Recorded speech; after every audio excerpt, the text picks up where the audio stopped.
Salvador. E eu me atrevo a te chamar de meu amor. Te chamam de Deus e de Senhor, te chamam de Rei, de Salvador. E eu me atrevo a te chamar de meu amor. Yeshua,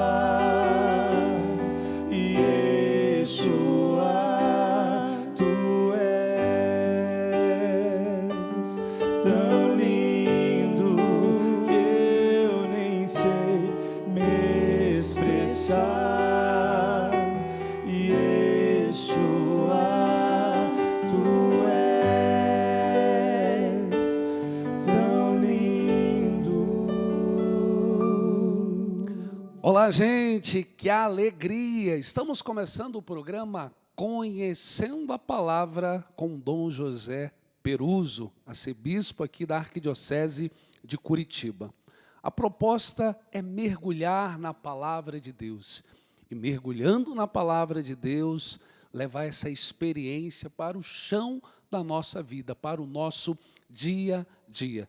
Quero acolher você que nos acompanha em todo o Brasil via satélite, mas graças a você associado, já estamos em 82 cidades pelos canais abertos. Curitiba, canal 16, Maringá, 31, Cascavel, canal 50, Fortaleza, 27, Olinda, Recife, canal 47, por aí vai, Brasil afora. Sem contar as redes sociais, nosso canal do YouTube e o nosso aplicativo. Pegue agora a caneta, caderno e a Sagrada Escritura, Sagradas Escrituras, e vamos juntos mergulhar na Palavra de Deus. Para isso, eu passo para Dom José Antônio Peruso. Olá, William. Saúdo também nossos colaboradores aqui da música, o Vinícius, Felipe, Jean. Claro, falta nossa voz feminina, a Joelma. Teve um problema nas cordas vocais e vai ter que silenciar por 2 meses, é isso? Então, Joelma, se você está a nos ver, silêncio, menina. Silêncio agora para cantar depois. Mas eu quero saudar todos vocês, queridos telespectadores que participam deste nosso programa. Já se estende por alguns anos conhecendo a palavra. O tempo corre veloz, muito veloz, e já são alguns anos, nem sei bem dizer quanto, mas tivemos muitos encontros já, sempre por causa da palavra, porque queremos conhecê-la. Aliás, conhecer, estamos no 4º Evangelho, Evangelho de João, tem todo um sentido muito singular, William. Não é conhecer para ter informações, para compreender aspectos teológicos e literários, como se tivéssemos aqui um alargamento de conhecimentos culturais, cultura geral.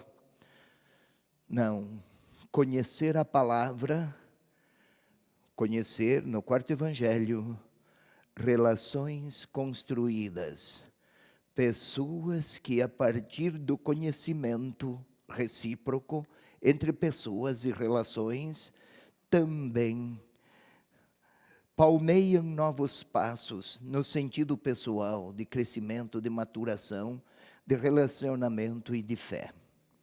Conhecer a palavra aqui é acolher a palavra de Deus. Nosso texto para hoje, William, é o lava-pés. João capítulo 13, versículos 1 até 20, até 16 é o mais adequado. É difícil num encontro só podermos ver 20 versículos, mas os mais importantes e aqueles fundamentais, sim. Da outra vez, se você recorda, caríssimo, caríssima telespectadora, caríssimo telespectador, nós tínhamos visto aquela terceira parte da ressurreição de Lázaro.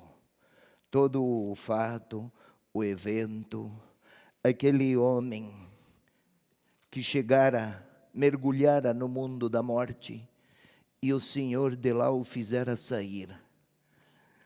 Mais do que um maravilhamento pelo fenômeno absolutamente extraordinário, o evangelista se recorda bem, só quero retomar e rapidamente, se recorda bem, aquele foi o último dos sinais de Jesus, apontava assim para o leitor. O evangelista assim pretendia que o leitor compreendesse: aquele homem, o Verbo de Deus que se fez carne, é soberano até mesmo sobre a morte. Ninguém chegará a tanto. Mas ainda não é a totalidade da revelação de Jesus. A verdadeira e grande vitória, a de Lázaro foi apenas um sinal. A grande vitória é a de Jesus ressuscitado, que abre o caminho da ressurreição para todos os que quiserem nele crer e a ele seguir. O Evangelho de João tem duas partes. É a forma mais facilitada, os debates continuam, mas vamos pôr de 1 até 13, livro dos sinais. De 13 até o final, 21, livro da glória. Mas glória em João não tem o sentido de esplendor triunfalista, longe disso. Glória porque é equivalente de amor no Evangelho de João, glória. Livro no qual ele revela a totalidade do seu amor. E esta parte começa no capítulo 13. Eu gostaria, William, que você observasse, e você, telespectador, comigo, tenha diante dos seus olhos o João 13. Isto, também você, William, vamos passeando. Isso, para a página seguinte vamos encontrar 14. Vamos passeando ainda. No 13, Jesus lavou os pés, explicou o sentido daquele gesto. No 14, Jesus começa a explicar aos discípulos um pouco mais do que apenas o gesto. É uma espécie de discurso de despedida.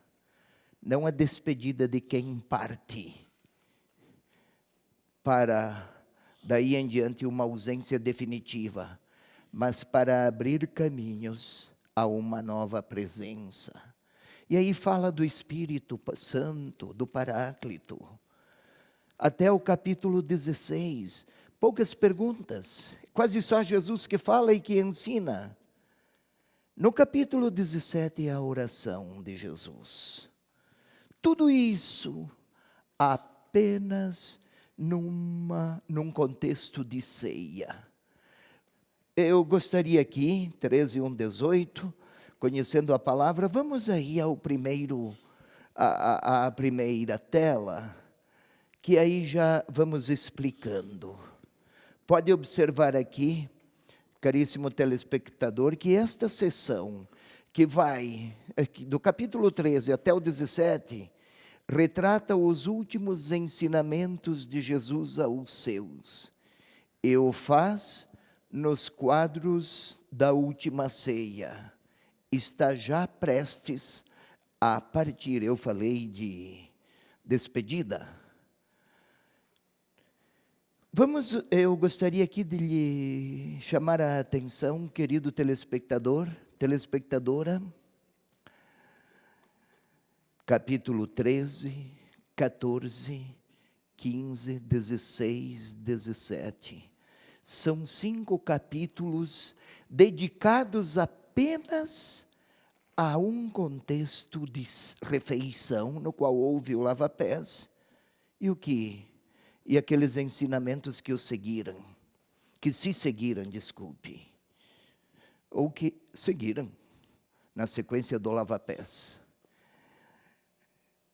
De 21 capítulos, o Evangelho de João, 5 só para uma ceia? É bem claro que o evangelista tem alguma intenção muito, muito importante, que pretende que o seu leitor compreenda. Aos poucos vamos tentar ver isso.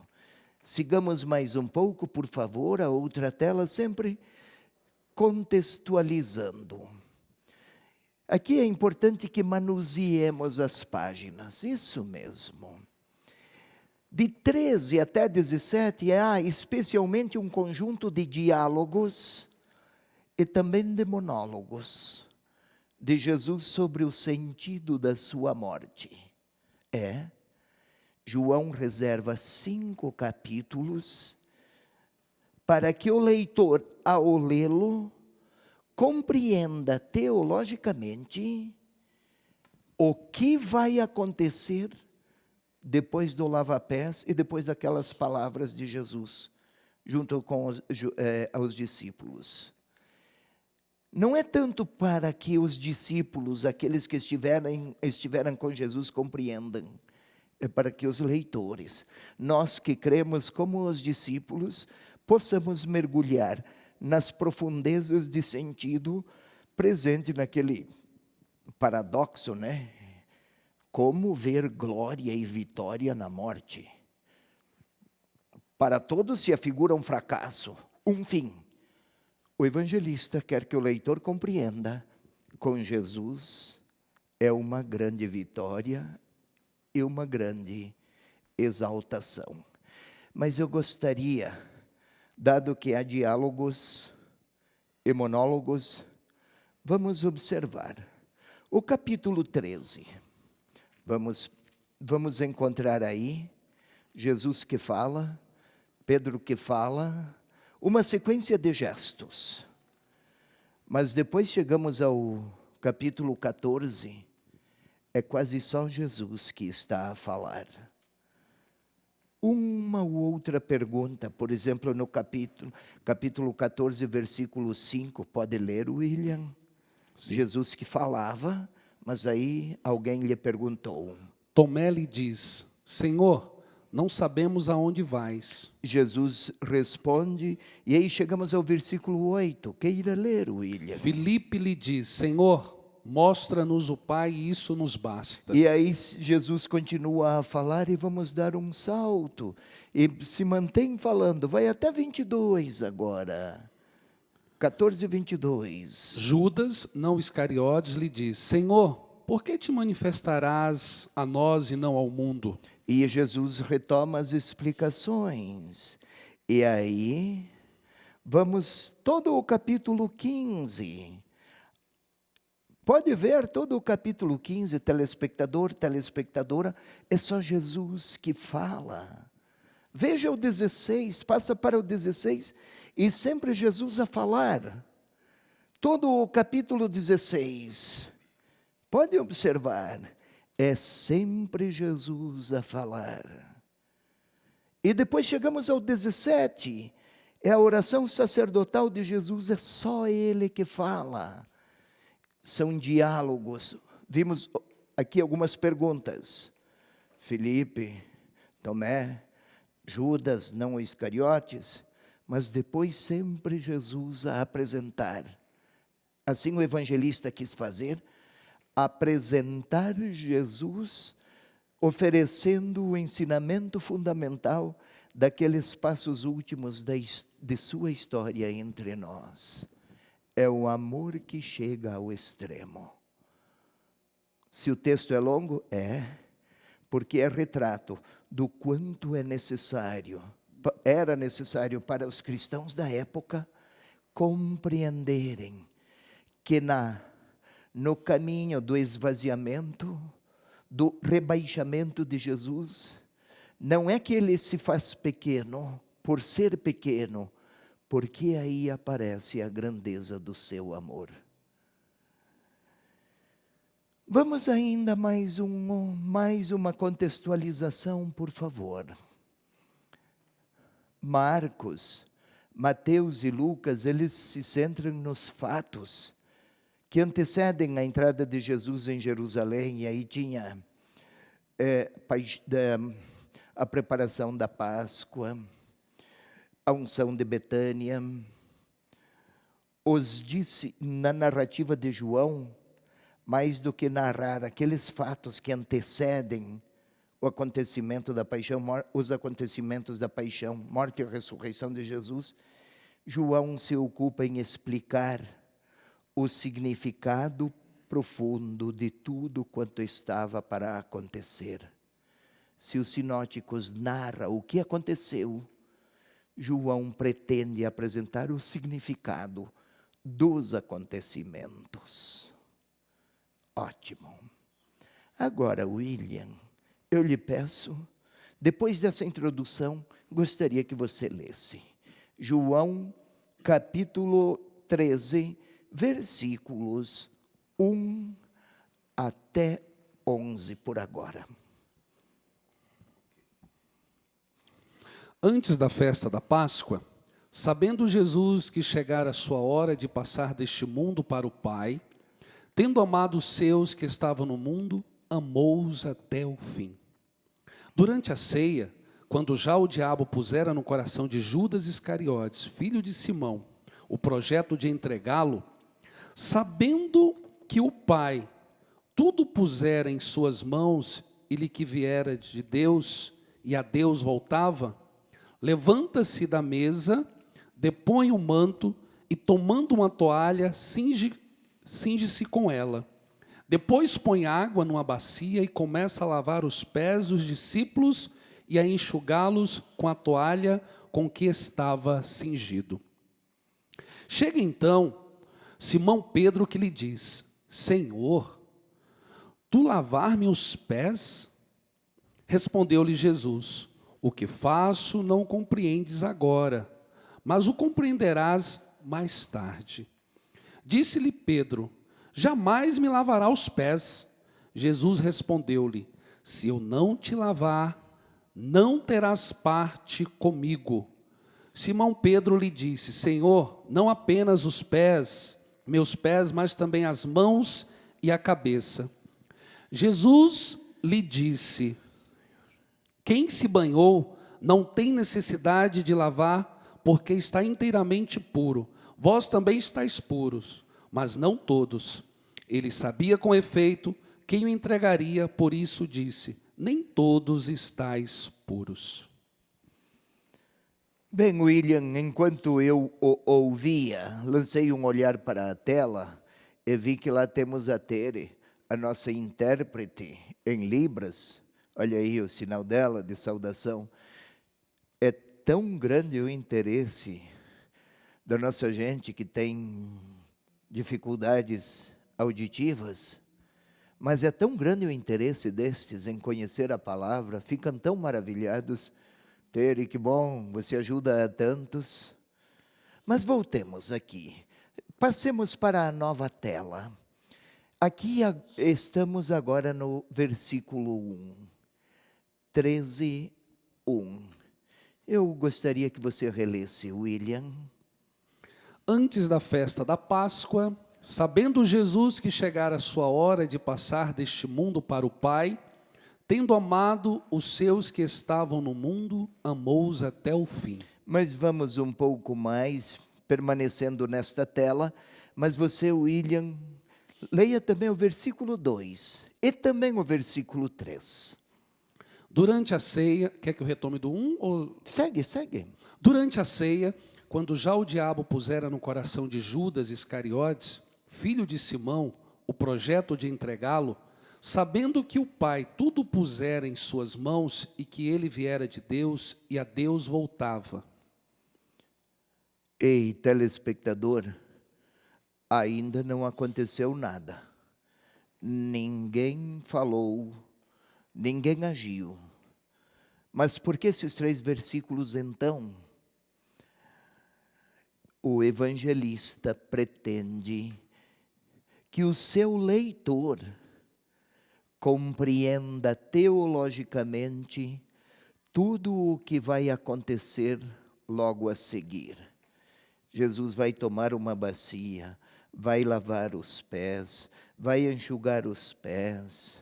Pedro apresenta suas dificuldades como interpretar tudo aquilo. O evangelista oferece aqui uns indicativos. E então voltemo-nos aqui para essas indicações teológicas. Olhem, daqui de 13:1 até João 20 a 26, são 7 e tantos capítulos, tudo isso acontece em 3 dias. O lava-pés foi numa quinta-feira, a paixão e a morte numa sexta. No sábado, tudo parado, descanso sabático da cultura judaica. No domingo, a ressurreição. Tudo isso em 3 dias, 7 capítulos. Há 13 para 3 anos de atuação de Jesus e 7 para os últimos 3 dias. Tudo isso só para que o leitor compreenda o quanto os evangelistas voltam suas atenções teológicas para o evento da paixão, morte e ressurreição de Jesus. Antes da festa da Páscoa.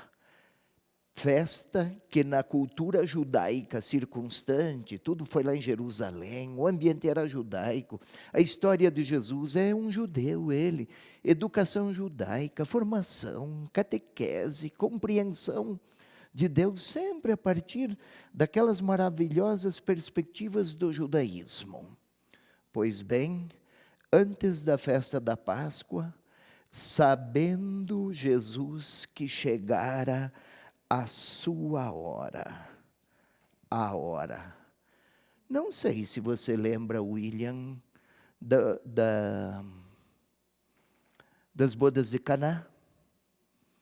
Mulher, minha hora ainda não chegou. Recorda? 2:4. Mas vamos também em 7:30, William, telespectador, vai com ele, folheie a sua Bíblia. 7:30, por favor.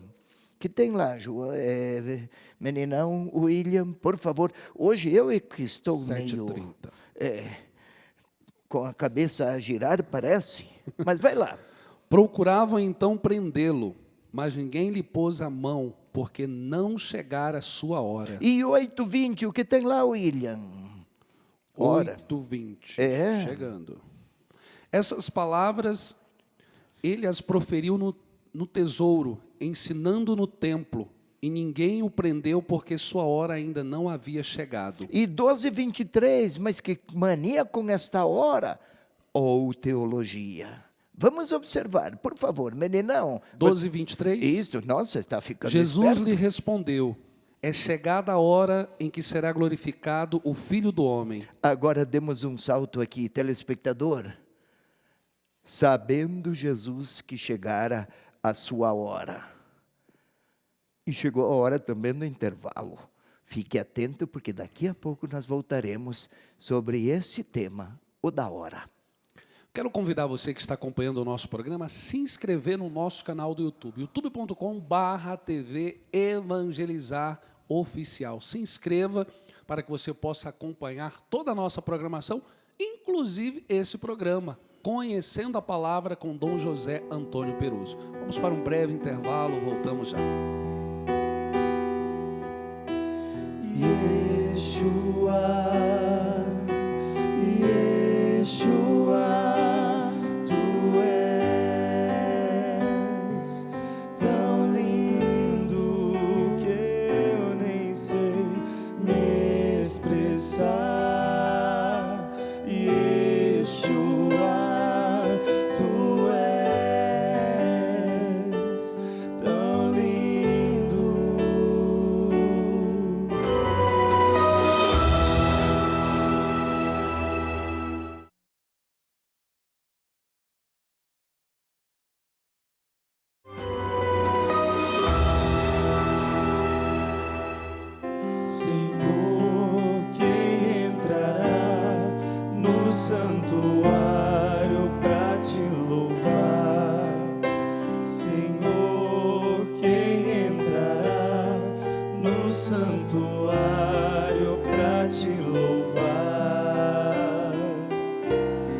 as mãos limpas e o coração puro, quem não é vaidoso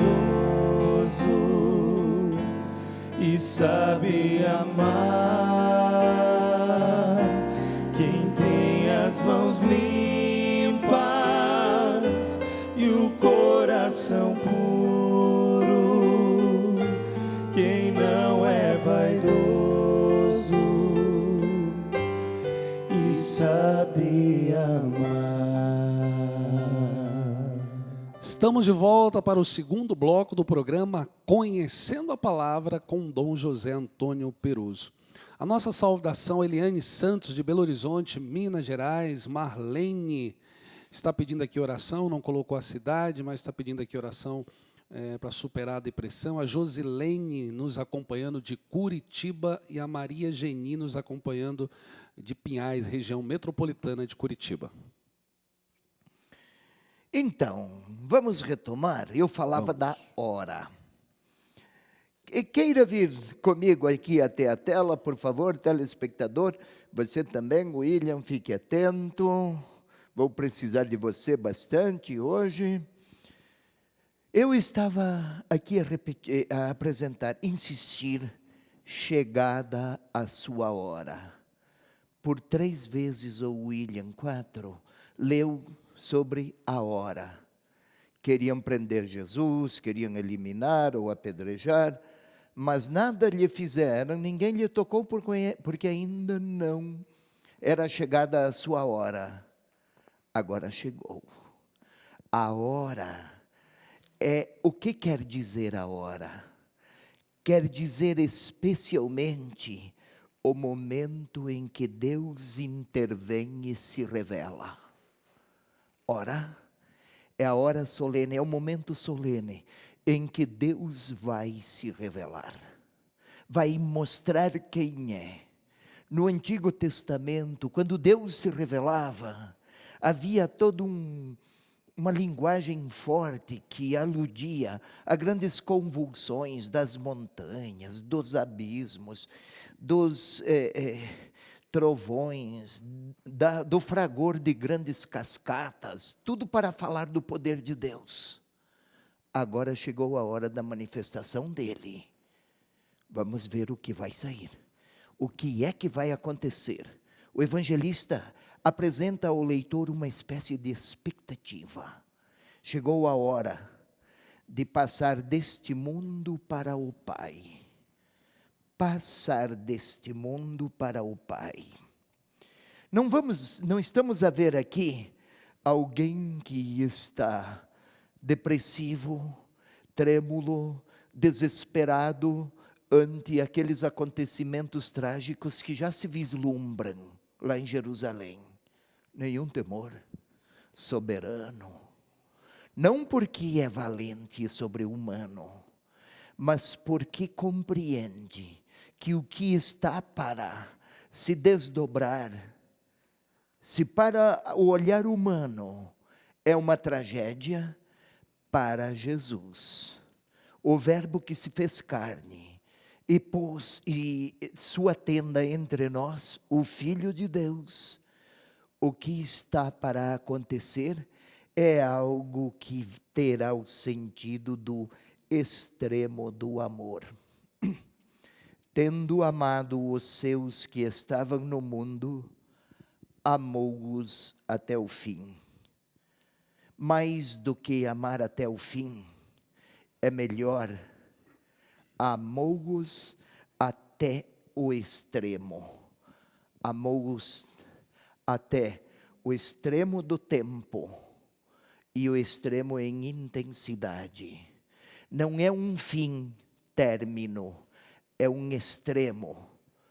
Chegou à conclusão, e esta conclusão é um amor que entrega a vida. É este o sentido aqui, amou-os até o extremo.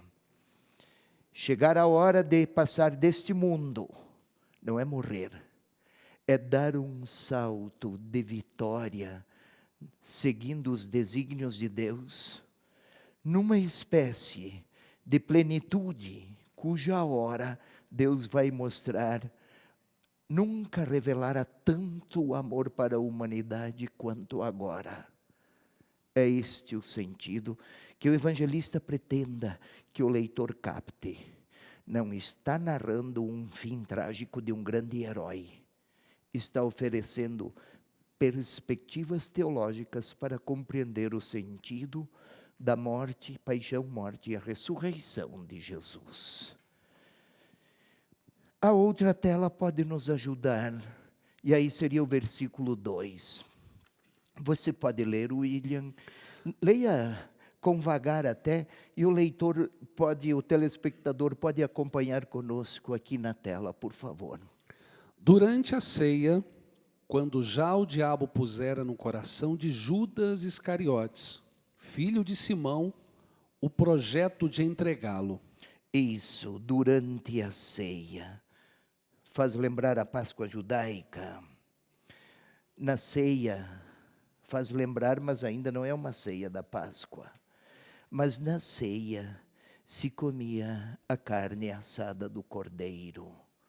Desde os tempos do Êxodo, e a cada ano se celebrava a festa da libertação.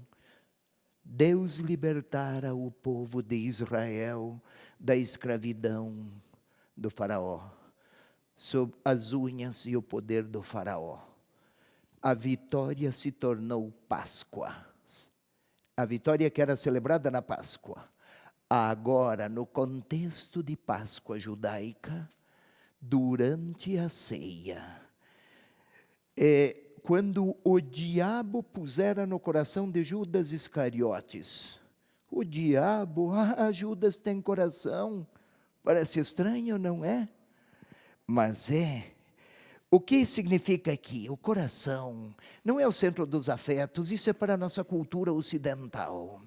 O coração é o centro das decisões. O diabo já induzira Judas a um projeto de entregar. É uma vontade homicida e mentirosa. Diabo, no Evangelho de João, é associado com homicídio e com mentira. Por exemplo, João 8,44, William, vamos ver lá. O que tem lá escrito? Vós sois do diabo, vosso pai, e quereis realizar os desejos de vosso pai. Porque eles queriam eliminar Jesus. Ou seja, no coração de Judas, no centro das decisões de Judas, na sua vontade, naquela sua interior, lá onde a sua liberdade é decidida, lá estava o influxo do mal. Ou seja, é o diabo o artífice, digamos assim, é o primeiro artífice da morte de Jesus. E o diabo colocara no coração de Jesus, até que João separa o pecado do pecador, mas Judas fora dominado. Ou seja, o nome Judas, na origem hebraica do nome é louvor. Mas aqui, o que tinha um sentido positivo e elevado, foi desfigurado pelo influxo do diabo.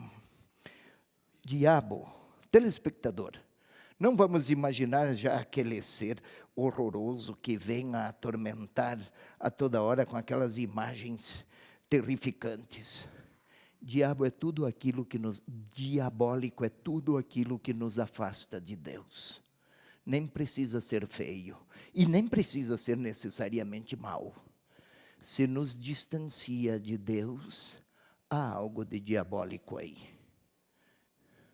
Judas não aceitara um Messias humilde. Vamos, então, diabólico, o que nos separa de Deus? O que é que separou Judas de Deus? Ele queria um projeto de salvação sem cruz. Mas vamos mais. A outra tela nos ajuda a novos passos. William. Sabendo que o Pai tudo pusera em suas mãos e que ele viera de Deus e a Deus voltava. Estamos aqui na tela, eu me enganei, por favor. Sabendo que o Pai tudo pusera em suas mãos. Pusera o que em suas mãos? Tudo pusera em suas mãos e que ele viera de Deus e a Deus voltava. Olha aí a grandeza da expressão.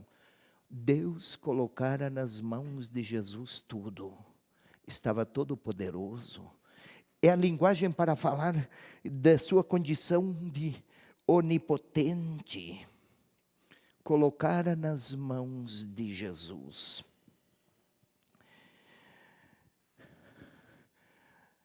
Entre o Pai e Jesus há uma relação de comunhão. Um momento em que ele tinha todos os poderes de Deus em suas mãos, o que é que ele vai fazer? O evangelista está preparando um cenário. Parece que é algo de muito grande, de alcances cósmicos, tudo está nas mãos de Jesus. Parece que algo de imenso está para acontecer. Deus colocou nas mãos dele tudo. Ou seja, ele continua revestido, ou vestido de onipotência. E que ia voltar para Deus. Não era derrota. O evangelista já propõe ao leitor, é um retorno. Não é morte, não é fim, não é fracasso.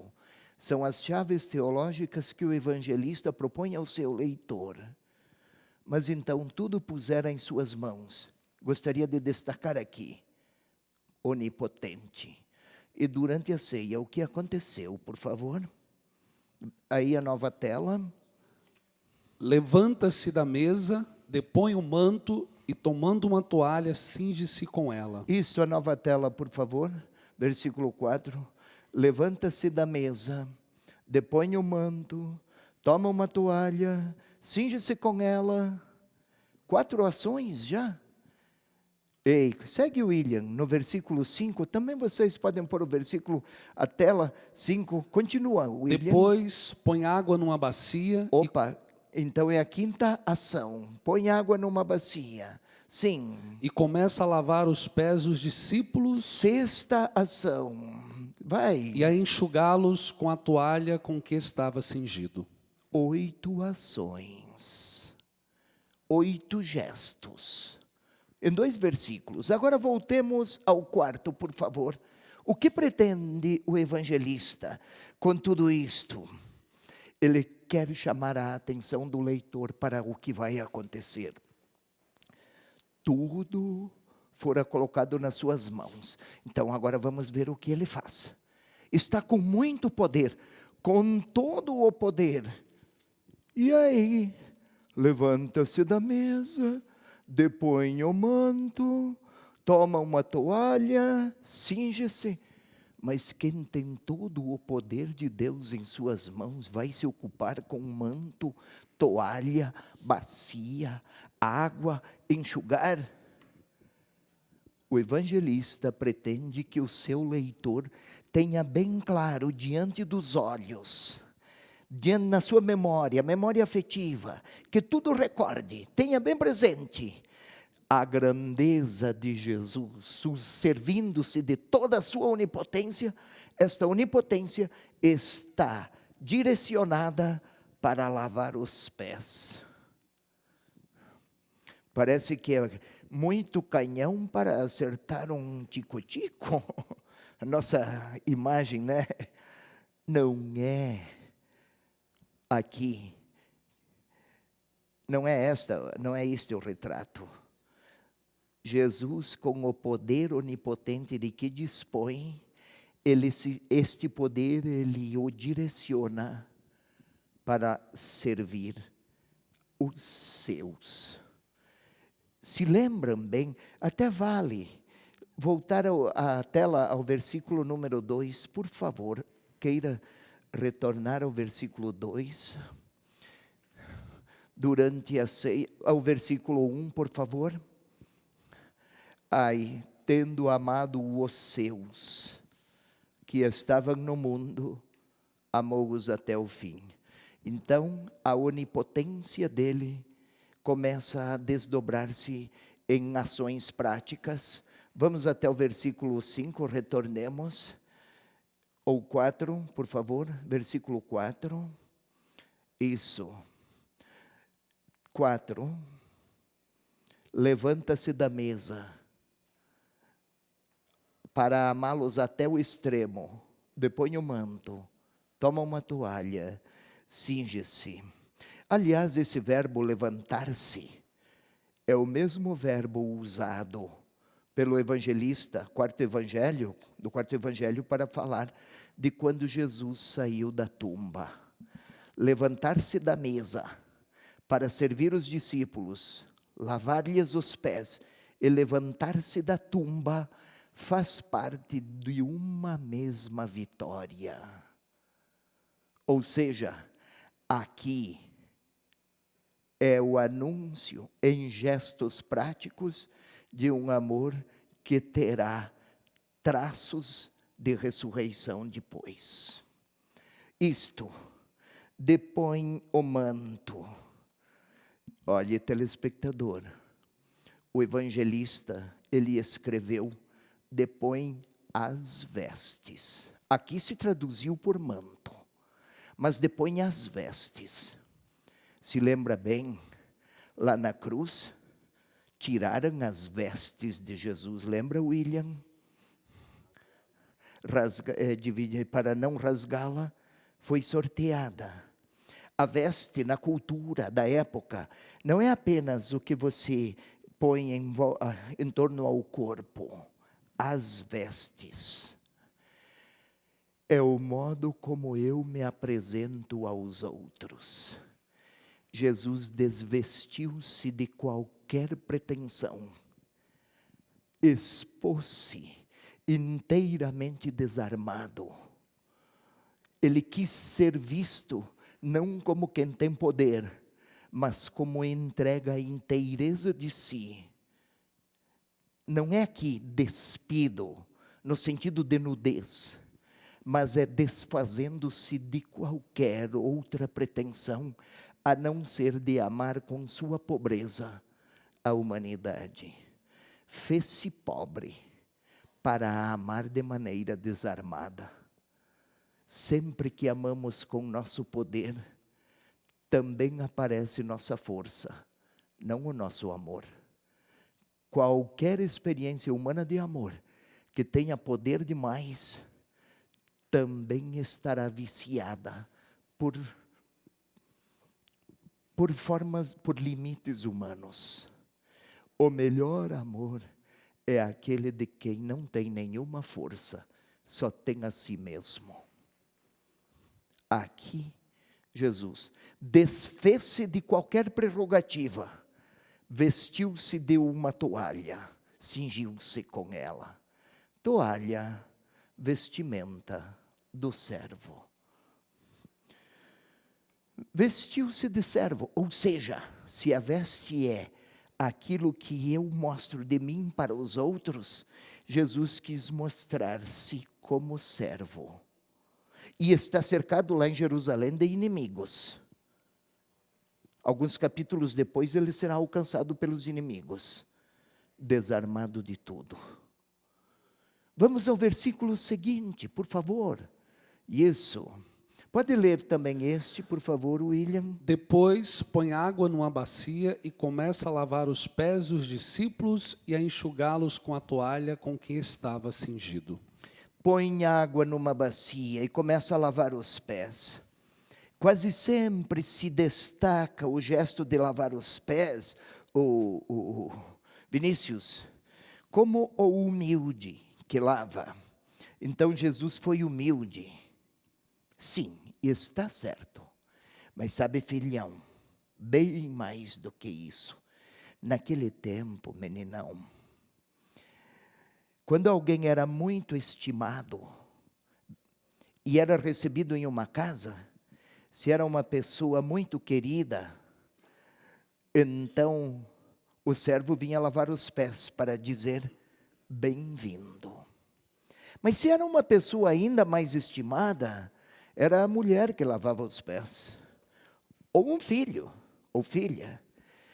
Porém, se era uma pessoa queridíssima, muito amada, quem lavava os pés do visitante era o dono, o chefe da família, o dono da casa. Neste gesto estava a dizer: com que grande amor eu te recebo aqui. Agora voltemos aqui para a nossa tela. Se Jesus, que o Pai tinha colocado tudo em suas mãos, era onipotente. É isto que eu disse, que o evangelista quer que o leitor intua, perceba, atine. Ele, todo cheio de onipotências, agora vestiu-se de um avental para dizer o quanto ama os discípulos.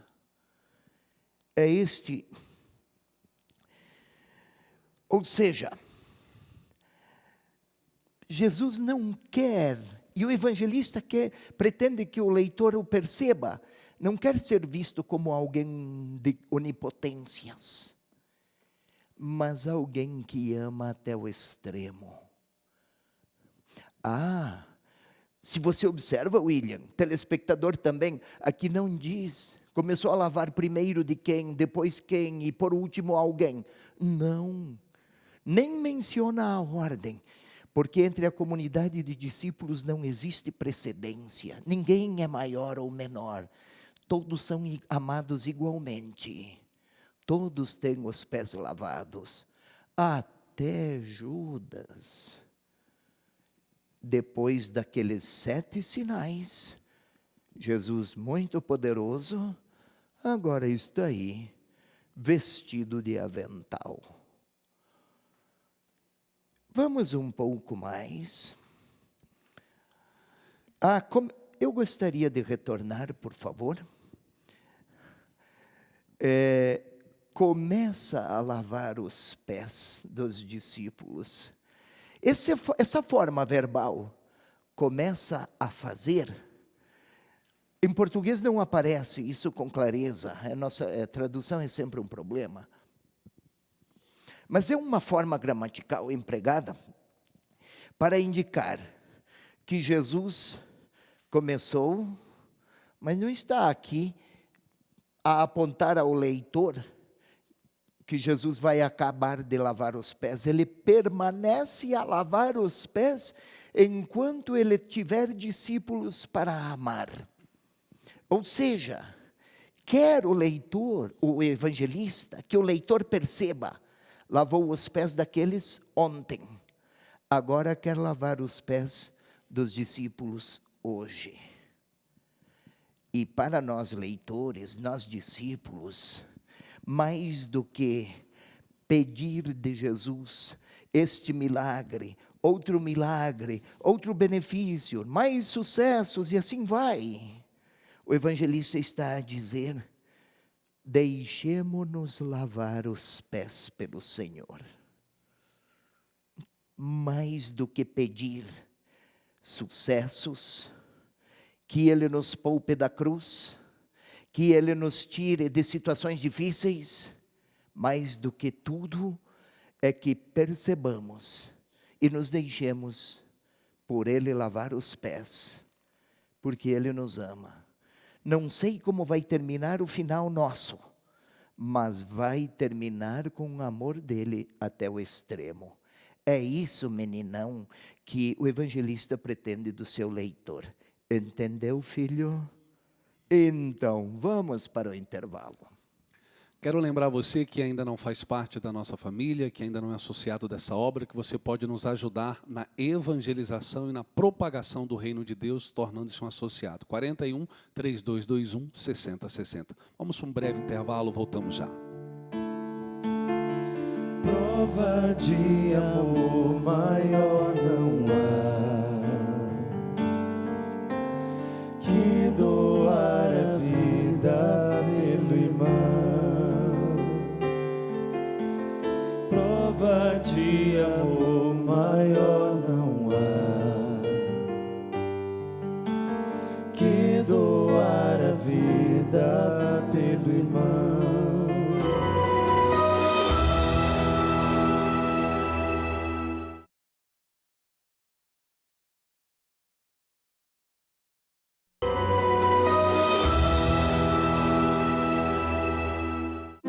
Jesus erguendo-se da ceia, jarro e bacia tomou, lavou os pés dos discípulos, este exemplo nos deixou. Lavou os pés dos discípulos, este exemplo nos deixou.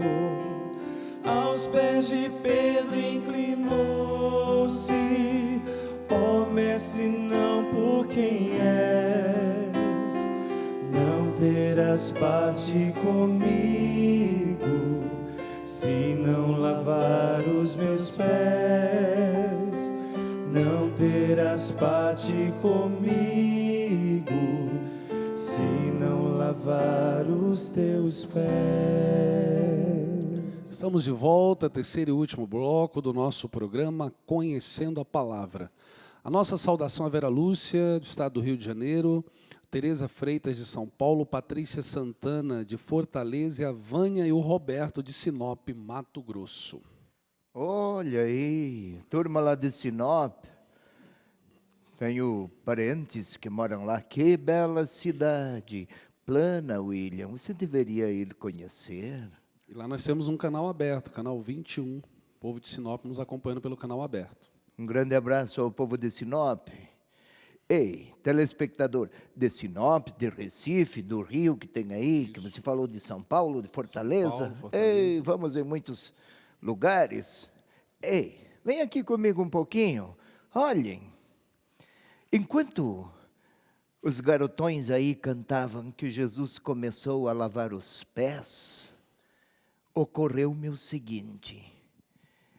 Telespectador, você lembra lá no primeiro versículo? Sabendo que o Pai tinha colocado tudo em suas mãos. Lá no início, o que Jesus tem nas mãos? Os pés dos discípulos.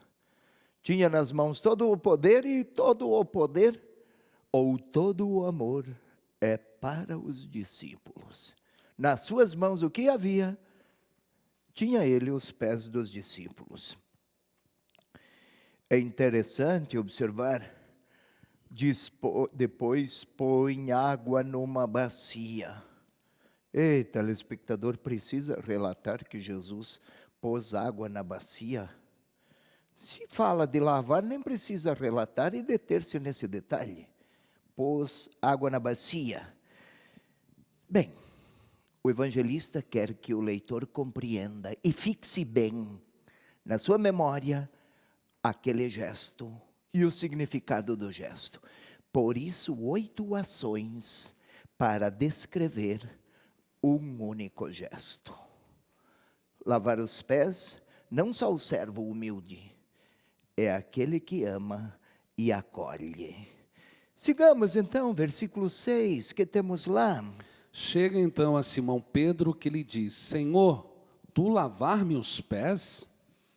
Olha, a prosódia do nosso meninão já consegue dar uma entonação dialógica. E foi bem isso mesmo que Pedro fez. Ei, Senhor, lavar meus pés. Vamos pôr um pouco de limites nas coisas, não é? Vamos tentar compreender. Olha, o nosso Pedro, não é só, ele não fala em nome pessoal, apenas, como se fosse só aquele cidadão pescador lá de Betsaida, que não estava entendendo. Não, o Pedro aqui, esse bom homem, que tinha todas as instabilidades, mas era de uma transparência incrível. Ele retrata aqui o pensamento e o sentimento dos leitores da época, dos discípulos da época, dos leitores de qualquer época. A dificuldade de Pedro é a dificuldade de todos. O mal entendido de Pedro não é consequência da sua incredulidade. Lá no capítulo 6, versículo 66 ou 64, Pedro, um homem muito honesto, e muito límpido, e muito sincero, e também trôpego. Senhor, só Tu tens palavras de vida eterna. Agora, aquele que tem palavras de vida eterna, ao lavar os pés, Pedro encontra dificuldades em aceitar. Sabe por quê? Esse título, Senhor, aos ouvidos humanos e na compreensão dos homens, significa grandeza, poder, prestígio, proeminência, destaque. Isso para Pedro. A autoridade de Jesus seria desmentida.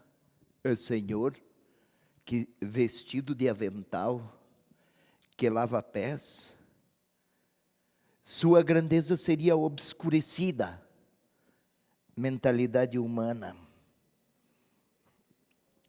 A imagem de Pedro, ou a imagem que Pedro pretende de Jesus, é alguém que não tolera rebaixamento e amor que vá até o extremo. A mentalidade era que Deus era grandeza e poder, e é onipotência, mas aqui é ele desvestido do seu manto e vestido do seu avental, lavar os pés. O modo de Deus ser poderoso é apresentar-se e revelar-se amoroso. É esta inversão radical de compreensão que custa a Pedro, e quaisquer Pedros de quaisquer épocas. Aliás, parece que Pedro é até humilde, não aceitar que o Senhor lhe lave os pés.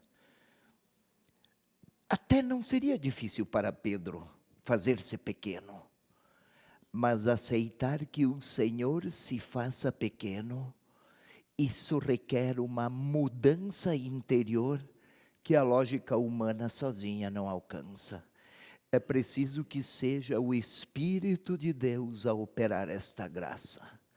É por isso, William, que lá no capítulo 16, versículo 14, vai até lá, William, 16, 14, telespectador, vai até lá, por favor. Seria bom que você também folheasse a sua Bíblia para este versículo. Por favor, William. Ele me glorificará porque recebera do que é meu e vos anunciará. Está falando de quem? Do Paráclito. Veja no versículo 13. Quando vier o Paráclito da verdade, ele vos guiará na verdade Quando plena. vier o Espírito da verdade. Espírito da verdade. Por favor, de novo, William. Quando vier o Espírito da verdade, ele vos guiará na verdade plena. Então, Pedro, com sua lógica, não compreende.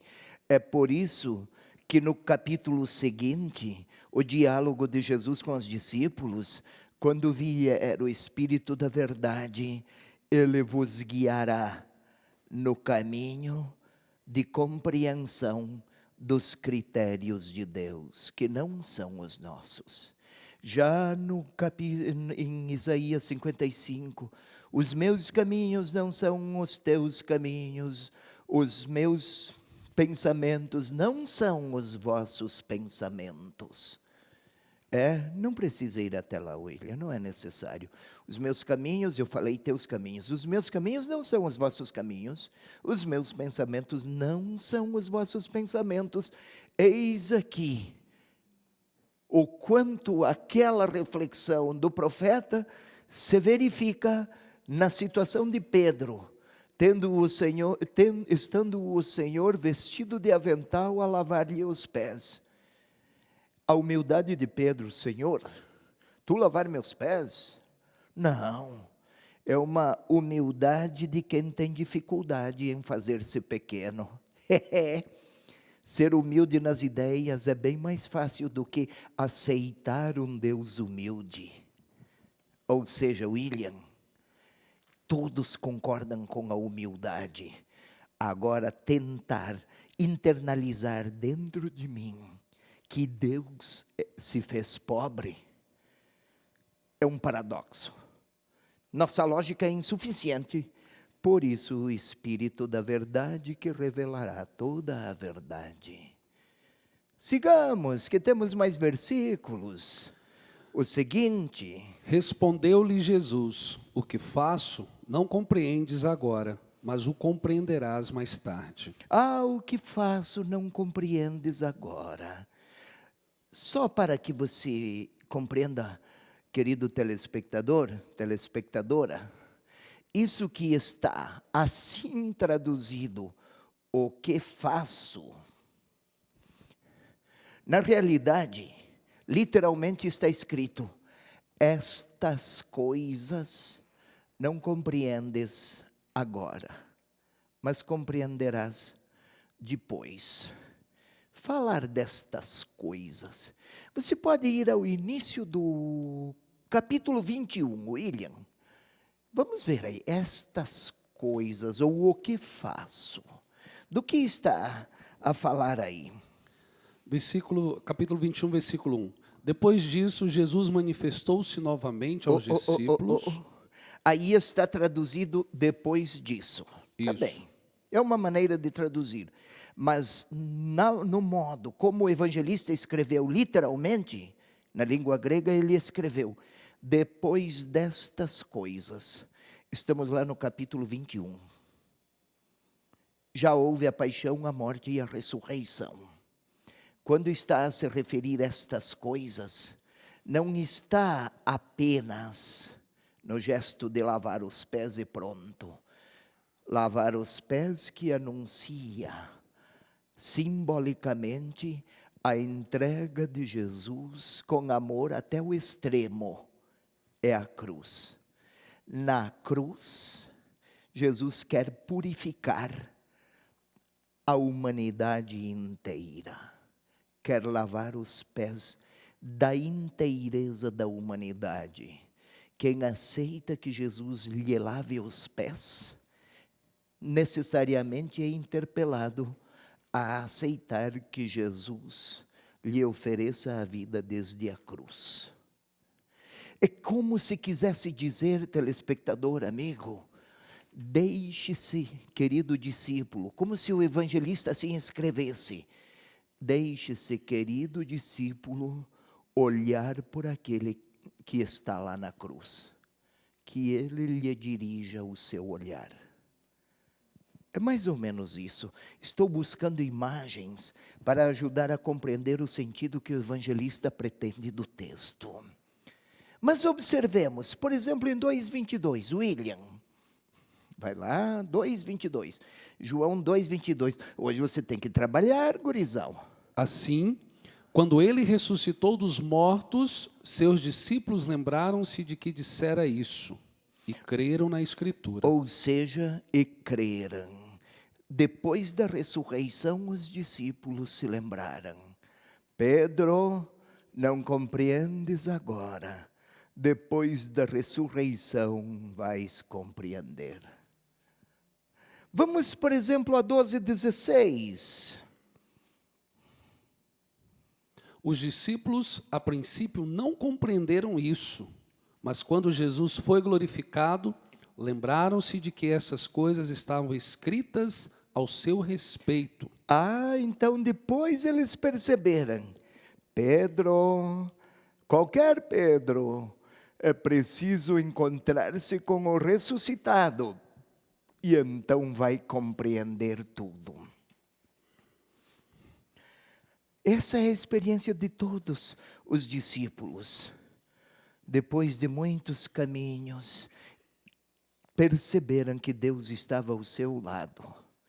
Telespectador, eu já toquei nesse tema aqui, mas você já ouviu, talvez tenha falado: não sei onde encontrei tantas forças, só por Deus mesmo. Agora eu compreendo o sentido de tantas experiências difíceis ou que não cabiam na minha lógica.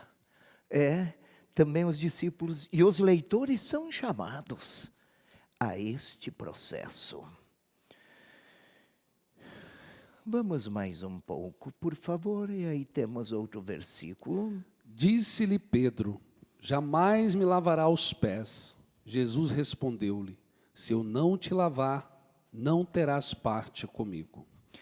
Olha, essa forma aqui, assim traduzida, jamais me lavarás os pés, foi corretamente, está certo, é assim mesmo. Mas ela, na forma original como foi traduzida, e também no nosso português, é uma negação, é uma recusa categórica. Não vais me lavar de maneira nenhuma. É quase que Pedro está a dizer: Senhor, adapte-se a nós, não é? Não aceitar que o Senhor lhe lave os pés é pedir que Deus, e que o Filho de Deus, Jesus, se adapte aos critérios humanos. Mas aqui não é só dureza, teimosia de Pedro, não é isso que o evangelista quer salientar, nem de longe. É uma forma retórica para que o evangelista possa aprofundar a reflexão. Isto é, ele pretende, o evangelista, mostrar que quem não aceita Jesus abaixo de todos como servo, não conseguirá compreender o amor dele, Jesus Salvador. Se Pedro não permitir que Jesus lhe lave os pés, Pedro não compreenderá que Jesus os terá amado até o extremo.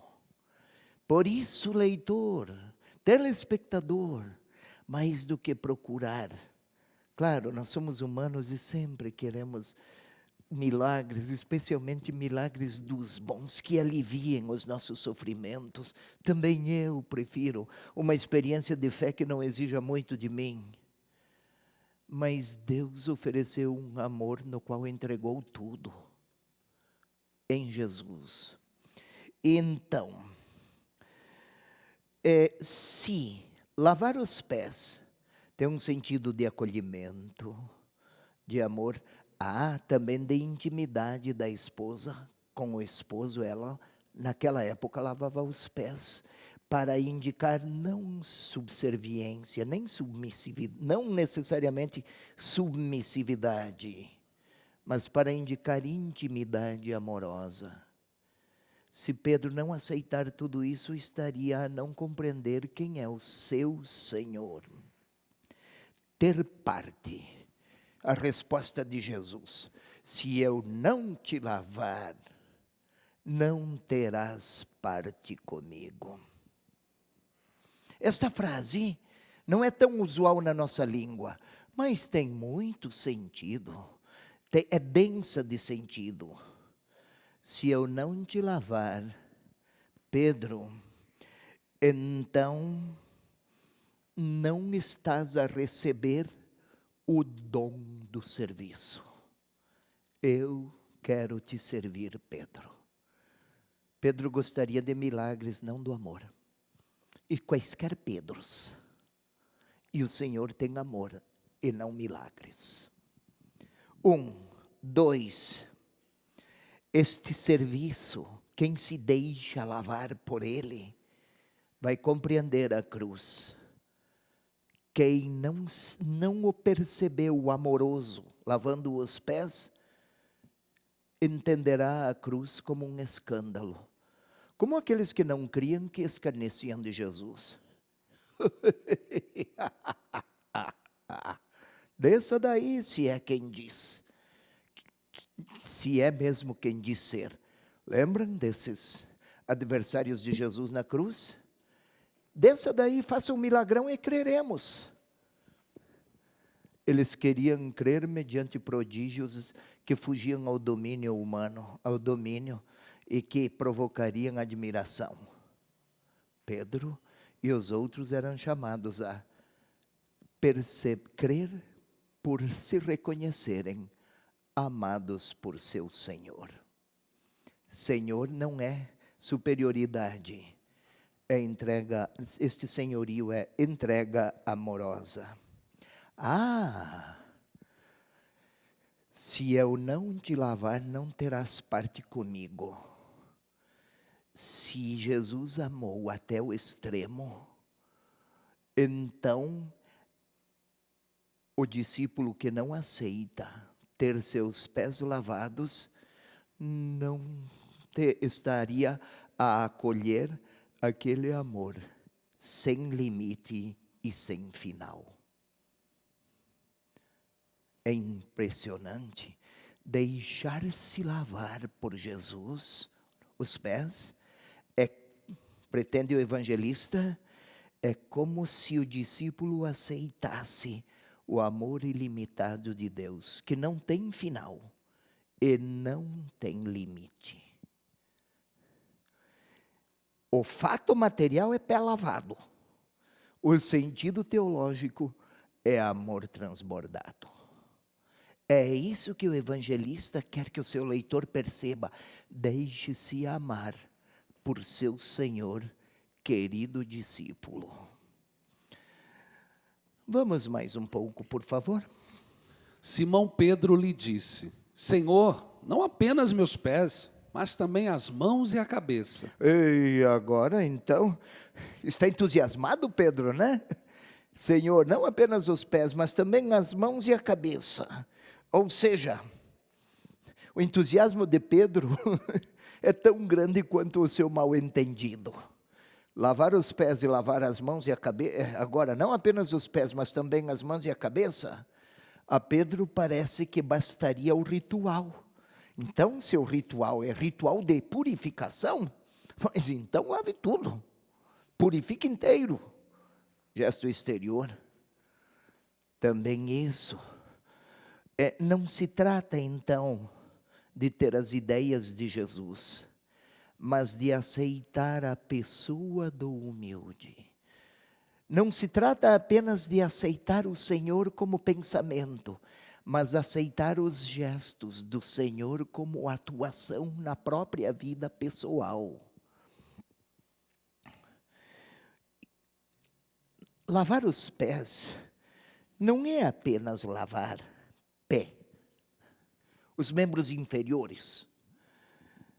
Na cultura judaica, lembra o telespectador, os meus lábios te louvam, Senhor.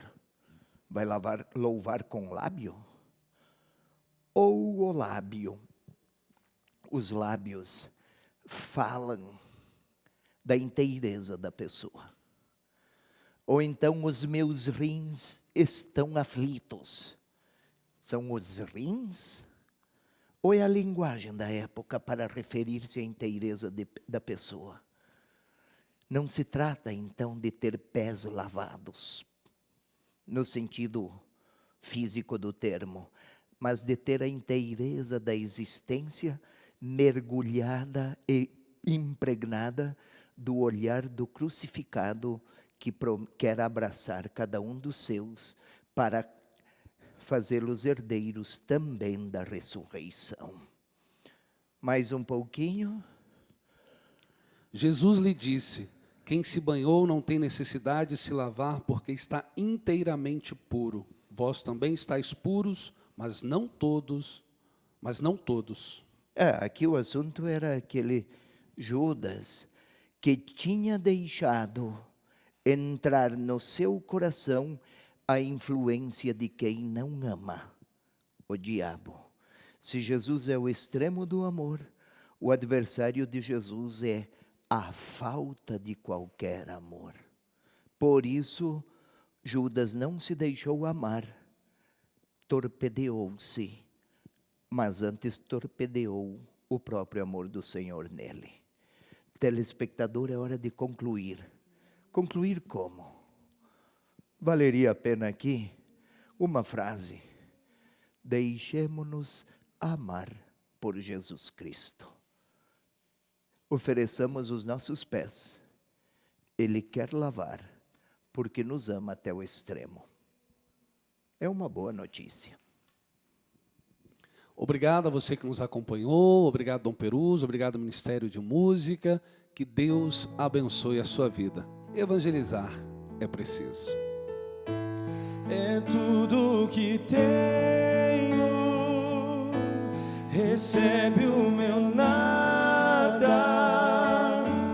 refaz a morada, habita em mim, me pega em teu colo, me acalma em teu peito.